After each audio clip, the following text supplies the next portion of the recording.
بسم اللہ الرحمن الرحیم۔ شروع اللہ کے نام سے جو بڑا مہربان اور نہایت رحم کرنے والا ہے۔ السلام علیکم محترم ناظرین، بہت عرصہ پہلے کی بات ہے، ایک بادشاہ تھا، اس کی ایک خوبصورت اور اکلوتی بیٹی تھی۔ اپنی خوبصورتی اور دولت کی وجہ سے بہت مغرور اور گستاخ ہو گئی تھی۔ جب بھی کہیں سے اس کے لیے شادی کا پیغام آتا، وہ اسے ٹھکرا دیتی اور اس کا خوب مذاق اڑاتی۔ ایک دن بادشاہ نے بڑی دعوت کی اور اس میں شہزادی سے شادی کرنے والے تمام امیدواروں کو بلوایا۔ سب لوگ اپنے اپنے مرتبے کے حساب سے کرسیوں پر بیٹھ گئے۔ شہزادی اس دعوت میں اپنی کنیز کے ساتھ بڑی مغرورانہ انداز میں آئی۔ وہ جس امیدوار کے پاس سے گزرتی اس کو بڑی حقارت سے دیکھتی۔ جب ایک شہزادے کے پاس پہنچی جو بہت موٹا تھا تو اس نے اپنی کنیزوں سے ہنستے ہوئے کہا، یہ گول ٹب ہے۔ دوسرے امیدوار کو دیکھ کر کہا، کیسے کھمبا کی طرح لگتا ہے۔ ایک شہزادہ جو بہت چھوٹا تھا تو اس نے کہا، ذرا چھوٹو موٹو کو تو دیکھو۔ ایک نواب بہت گورا تھا، شہزادی نے اسے سفید چوہا کہا۔ ایک امیر کا رنگ سرخ تھا تو اس نے اسے مرغے کی کلگی کہہ کر پکارا۔ اسی طرح وہ ہر امیدوار کو بے عزت کرتی رہی، لیکن وہ ایک بادشاہ کو دیکھ کر بہت ہنسی کیونکہ اس کی داڑھی تھی۔ اس نے مذاق اڑاتے ہوئے کہا، ذرا اسے تو دیکھو، اس نے اپنے چہرے پر کیسی جھاڑ پونچھ اگا رکھی ہے۔ بادشاہ نے جب دیکھا کہ اس کی بیٹی نے مہمانوں کی بہت بے عزتی کی ہے تو اسے بہت غصہ آیا۔ اس نے بھرے دربار میں یہ اعلان کیا کہ شہزادی پسند کرے یا نہ کرے، مگر اب میں اس کی شادی کسی فقیر سے کروں گا۔ اس اعلان کے بعد تمام لوگ وہاں سے چلے گئے۔ کچھ دیر کے بعد ایک آوارہ گرد گویا آیا جو گلی کوچوں میں گھوم کر گانا گایا کرتا تھا۔ اس نے شاہی محل کے نیچے کھڑکی کے قریب ہو کر گانا شروع کر دیا۔ بادشاہ نے اس کی آواز سنی تو ایک خادم کو حکم دیا کہ اس فقیر کو اندر بلایا جائے۔ وہ خادم پھٹے پرانے کپڑوں میں فقیر کو لے آیا۔ اس فقیر گویے نے بادشاہ اور شہزادی کے سامنے بہت اچھا گانا گایا اور بادشاہ سے انعام مانگا۔ بادشاہ نے کہا، تم نے بہت اچھا گانا سنایا ہے، میں تمہیں بہت اچھا انعام دوں گا۔ میں اپنی بیٹی کی شادی تم سے کروں گا۔ جب شہزادی نے سنا تو بدحواس ہو گئی، وہ بہت روئی پیٹی، مگر بادشاہ نے ایک نہ سنی۔ بادشاہ نے اسے ڈانٹتے ہوئے کہا، میں نے مہمانوں کے سامنے قسم کھائی تھی کہ تمہاری شادی کسی فقیر سے کروں گا، اب میں وہ قسم پوری کر رہا ہوں۔ یہ کہہ کر بادشاہ نے قاضی کو بلایا اور مغرور شہزادی کی شادی آوارہ گرد گویے کے ساتھ کرا دی اور پھر حکم دیا، تم اپنے شوہر کے ساتھ چلی جاؤ۔ شہزادی روتی پیٹتی فقیر کے ساتھ چلی گئی۔ راستے میں وہ ایک شکارگاہ سے گزرے۔ اتنی بڑی شکارگاہ دیکھ کر وہ شہزادی حیران ہو گئی۔ اس نے فقیر سے پوچھا، یہ شکارگاہ کس کی ہے؟ اس فقیر نے جواب دیا، میں نے سنا ہے تم نے داڑھی والے بادشاہ کا مذاق اڑایا تھا، یہ شکارگاہ اسی کی ہے۔ اگر تم اس سے شادی کر لیتی تو یہ تمہاری ملکیت ہوتی۔ شہزادی نے ٹھنڈی آہ بھر کر کہا، میں نے یہ کیا کیا؟ اس کے بعد وہ خوبصورت باغوں میں پہنچے۔ ان کو دیکھ کر شہزادی نے پھر پوچھا، یہ کس کے ہیں؟ فقیر نے آہستہ سے کہا، یہ باغ بھی اسی داڑھی والے کے ہیں۔ شہزادی نے افسوس بھرے لہجے میں کہا، میں بھی کتنی بد نصیب ہوں۔ پھر وہ ایک عظیم الشان شہر میں داخل ہوئے۔ اتنا بڑا شہر، خوبصورت شہر دیکھ کر شہزادی حیران رہ گئی۔ شہزادی نے پوچھا، اس شہر کا مالک کون ہے؟ فقیر نے اسے بتایا، یہ شہر اسی داڑھی والے بادشاہ کا ہے، اگر تم اس سے شادی کر لیتی تو یہ سب تمہارا ہوتا۔ شہزادی نے پچھتاتے ہوئے کہا، میں نے بہت بڑی غلطی کی، کاش میں اس سے شادی کر لیتی۔ فقیر شوہر نے ناراض ہوتے ہوئے کہا، مجھے اس سے کوئی مطلب نہیں، مگر تم میرے ہوتے ہوئے دوسرے مرد کی باتیں کیوں کر رہی ہو؟ کیا مجھ میں کوئی کمی ہے؟ اس طرح کی باتیں کرتے ہوئے وہ ایک چھوٹی سی جھوپڑی کے قریب پہنچے۔ پہنچتے ہی شہزادی نے پوچھا، کیسی بدنما اور چھوٹی سی جھوپڑی ہے، یہ کس کی ہے؟ فقیر نے کہا، یہ میرا گھر ہے اور یہی وہ جگہ ہے جہاں ہمیں زندگی گزارنی ہے۔ شہزادی نے کہا، تمہارے نوکر کہاں ہیں؟ فقیر نے کہا، ہمیں نوکروں سے کیا کام، تم ہر کام کر سکتی ہو، اب آگ جلاؤ اور میرے لیے کھانا بناؤ، میں بہت تھک گیا ہوں۔ کیونکہ شہزادی کو کھانا پکانا نہیں آتا تھا، اس لیے فقیر نے اس کی مدد کی اور کچھ دیر کے بعد انہوں نے الٹا سیدھا کھانا بنا کر کھا لیا اور بعد میں سو گئے۔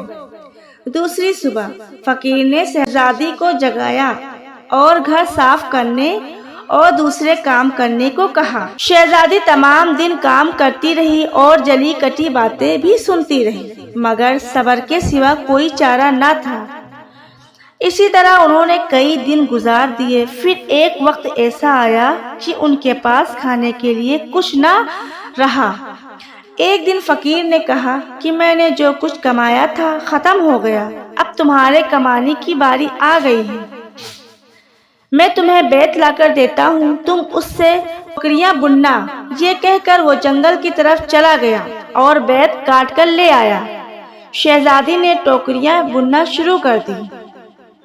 اس نے پہلے کبھی ایسی محنت کا کام نہیں کیا تھا، اس لیے اس کی انگلیاں زخمی ہو گئیں اور اس سے خون بہنے لگا۔ یہ دیکھ کر اس کے شوہر نے کہا، میرا خیال ہے تم یہ کام نہیں کر سکتی، میں تمہیں کچھ سوت لا کر دیتا ہوں، تم اس سے کپڑا بن لینا۔ مگر وہ یہ بھی نہ کر سکی۔ فقیر نے کہا، تم میرے لیے بالکل بیکار ہو، کوئی کام نہیں کر سکتی، تم سے شادی کر کے مجھے بڑا نقصان ہوا ہے، بہرحال میں کوشش کرتا ہوں کہ تمہارے لیے مٹی کے برتن لا دوں، بازار جا کر اسے بیچ دیا کرو۔ مگر مغرور شہزادی نے کہا کہ جب میں بازار میں کھڑی ہوں گی تو میرے ملک کے لوگ مجھے اس حال میں دیکھ کر خوب ہنسیں گے۔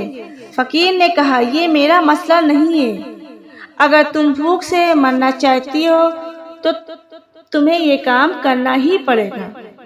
جب شہزادی بازار میں برتن بیچنے کے لیے گئی تو ایک خوبصورت لڑکی کو لوگ بازار میں برتن بیچتے دیکھتے تو اس پر ترس کھا کر کچھ نہ کچھ خرید لیتے۔ وہ برتن بکنے کے بعد فقیر نے اسے اور برتن لا کر دیے۔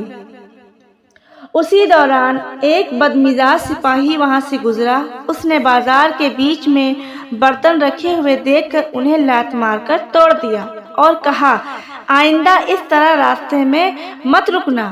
شہزادی بہت پریشان ہوئی، اس نے سارا واقعہ گھر آ کر اپنے شوہر کو بتایا۔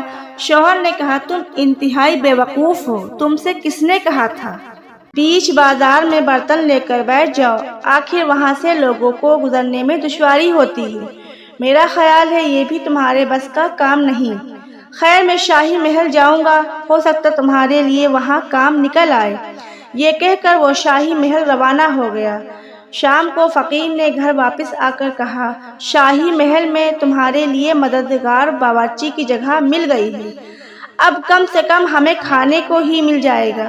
اور اس طرح ایک مغرور شہزادی ایک مددگار باورچی بن کر رہ گئی۔ وہ ہر روز صبح سے شام تک باورچی خانے کے سارے کام کرتی تھی اور شام کو لوگوں کا بچا ہوا کھانا لے کر وہ گھر واپس آ جاتی اور اس طرح دونوں میاں بیوی کا گزارا ہو جاتا۔ محل میں آئے ہوئے اسے کچھ ہی دن گزرے تھے کہ اس نے سنا کہ محل میں کوئی شادی کی تقریب ہونے والی ہے۔ مقرر دن جب مہمان آنا شروع ہوئے تو شہزادی باورچی خانے کی کھڑکی سے دیکھ رہی تھی، ہر طرف بڑی شان و شوکت اور دھوم دھام نظر آ رہی تھی، لیکن شہزادی اپنی قسمت پر آنسو بہا رہی تھی اور اپنے غرور تکبر پر اور اپنی بے وقوفی پر پچھتا رہی تھی۔ اسی دوران کچھ کنیز آئیں اور انہوں نے اسے بہت مزیدار کھانے دیے جو اس نے ٹوکری میں رکھ لیے اور گھر کی طرف چل پڑے۔ ابھی وہ محل کے دروازے سے گزر ہی رہی تھی کہ اچانک ایک خوبصورت لباس میں ایک شاندار اور خوبصورت شخص نے اس کا راستہ روک لیا۔ شہزادی نے نگاہ اٹھا کر دیکھا تو وہی داڑھی والا بادشاہ نکلا جس کا اس نے خوب مذاق اڑایا تھا۔ وہ خوف اور شرم سے کانپنے لگی۔ اتنے سارے لوگوں کو دیکھ کر اس کا اپنے اوپر قابو نہ رہا اور گھبراہٹ میں اس کے ہاتھ سے ٹوکری گر گئی۔ اس ٹوکری میں سارا کھانا گر کر بکھر گیا۔ تمام درباری ہنسنے لگے۔ شہزادی کا یہ حال ہوا کہ اس کسی طرح زمین پھٹ جاتی تو وہ اس میں سما جاتی۔ اس نے جھٹکے سے اپنا ہاتھ چھڑایا اور بھاگنا چاہا۔ بادشاہ نے اسے لپک کر دوبارہ پکڑ لیا اور بڑی نرمی سے کہنے لگا، ڈرو مت، تم نے مجھے نہیں پہچانا؟ میں وہی آوارہ گرد گویا ہوں جو تمہارے ساتھ جھوپڑی میں رہتا ہوں۔ میں وہی سپاہی ہوں جس نے تمہارے برتن توڑے تھے۔ یہ سب کچھ میں نے اس لیے کیا کہ میں تمہیں پسند کرتا تھا اور میں تم سے شادی کرنا چاہتا تھا۔ اب تمہارے غرور کا علاج ہو چکا ہے اور تمہیں اچھا سبق بھی مل چکا ہے۔ پچھلی باتوں کو بھول جاؤ۔